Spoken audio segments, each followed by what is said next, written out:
Hello everyone, welcome to our YouTube channel, and in this video I'm going to show you how to delete your server Discord. Let's get started. Open the Discord apps and then we are going to the server and click the dot on the top right and click setting, choose overview and scroll on the bottom, click delete server, click yes. So it's very easy.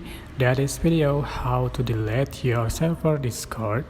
If this video helpful for you, don't forget to like, comment, share and also subscribe to this channel. Thank you for watching and see you on the next video.